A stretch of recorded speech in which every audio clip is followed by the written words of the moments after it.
YouTube, what's up? It's your boy Nigel coming back at y'all with yet another video. And yes, you saw the title. Today we're going to be going over the bulking blueprint for skinny guys. Let's go. I'm thinking back, it was 2020, the COVID year. During COVID, I ended up losing a lot of muscle and a lot of strength because we all know we were trapped in the house doing home workouts. I wasn't as focused, and although I did gain most of my strength back and muscle during the period afterwards, I still decided to implement a bulking plan as of this month to get ahead in my muscle gains. And even though I'm going over my bulking plan, this could be a guideline for any skinny guy or any guy in general who's thinking about going into a bulking phase. Bulking itself is a term that's commonly used in the fitness industry, and it describes somebody who wants to gain muscle. When they do this, they're going to enter a calorie surplus, which is slightly above maintenance level or a lot above maintenance level, depending on how you want to view the bulk. And usually this is done within a 4 to 6 month time span. Now, I know that there's a lot of conflicting opinions about bulking in the fitness industry due to the term main gaining being popularized by the YouTuber Coach Greg. Sliding into my DMs! And as I stated in the previous video, that bulking isn't a necessity for everyone. If you are an advanced trainee, it will definitely not be optimal for you to just continue to main gain, aka do a body recomposition, because you're going to be leaving a lot of muscle on the table, and you should probably consider doing a bulk. And if you're still trying to figure out which one is better for you to do, here's a list of factors that affect you when you're doing a bulk or body recomposition. Age, gender, your training level, your protein intake, your diet, your training program and the adherence to the training program, how much body fat you have on you. If you have a low body fat, it's going to increase the risk of you losing muscle if you're going into a fat loss phase when you're doing a body recomposition, what type of cardio you do, and how close you are to your genetic potential. Now, you finally decided after all those factors that bulking was the right decision for you.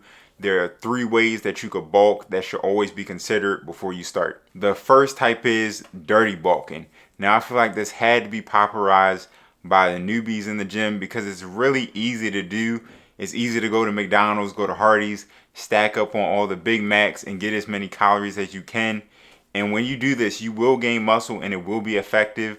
But when you do this, you have to be aware that you're also going to gain a disproportionate amount of fat. And if you're looking to go into a cutting phase, it's not going to be very good for you.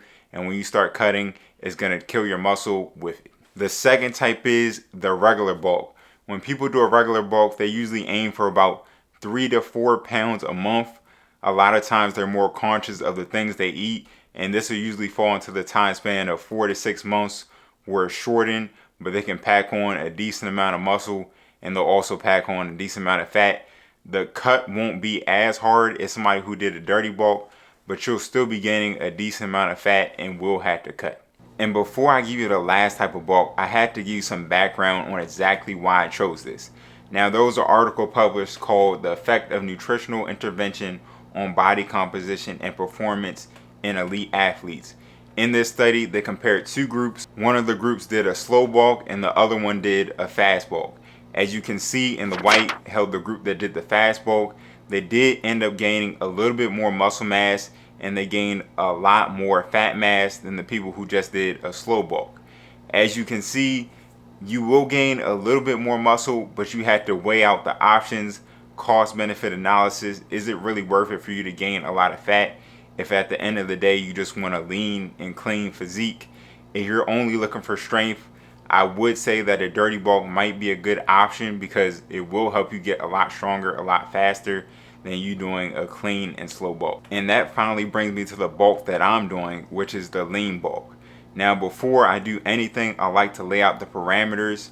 So for this, I'm going to be bulking for 1 year, and the goal is to gain 1 pound per month. Now, I know it's extremely hard to track your weight per month as far as like 1 pound. So what I like to do is I like to get on the scale every single morning at the same time with basically an empty stomach so I can get an accurate reading with just about the same clothes on. And after this, I like to get an average throughout the week to make sure that I'm on track and I'm not messing up anything, because usually your weight can fluctuate about 4 to 5 pounds throughout the day. So if you do weigh yourself, just make sure that you're being consistent when you do it. And the ultimate goal of this bulk is to minimize my fat gain while maximizing my muscle gain. And you can't talk about doing that without going over your diet. Now for my diet, I personally don't really like counting calories because last time I did it, I became a little bit too obsessive about it. So now I practice intuitive eating. Right now, I pretty much know exactly where my calorie maintenance level is because I've been kind of paying attention to what calories go in me, so I don't have to write things down on a paper. But what I try to do is keep a balanced diet, make sure I have my fruits and vegetables, my starchy carbs such as rice or sweet potatoes, and then I have my proteins, which is obviously the building blocks of muscle. I try to make sure if I focus on any type of macronutrient, it's going to be protein because I need to make sure that I'm hitting that protein goal, which is about 1 gram per pound of body weight. And for some reference, some staples that I always keep in my diet are sweet potatoes, oatmeal. I like to drink a smoothie, a fruit smoothie. For protein, I like to have chicken and salmon. Salmon has to be probably one of my favorite meats to have. Pause. But when you're feeling your body, just make sure that you get the proper macronutrients to get through your workout so you can recover and be good to go while you're on this bulk. And the last thing I consider for this bulk is the gym. Now, if you know me, you know I love getting stronger. Right now, my squat is at 335, my bench is at 285, and my deadlift is at 435. During this bulk, as you know, as you gain weight, it's going to be a lot easier for you to gain strength and me to gain strength. So I'm going to be focusing on doing a lot lower reps and getting my max bench up to 315, hopefully by the end of the year, a squat of 405, and a deadlift of 495. And a quick pro tip, if you are going into a bulking phase, try to make sure, if you're not really caring about gaining strength, just make sure that you're applying progressive overload to your workouts because you want to make sure that you're capitalizing on the muscle that you can gain while you're in this calorie surplus. But if you want to go into a bulking phase, you gotta want to know how you can build a chest while you're in that calorie surplus.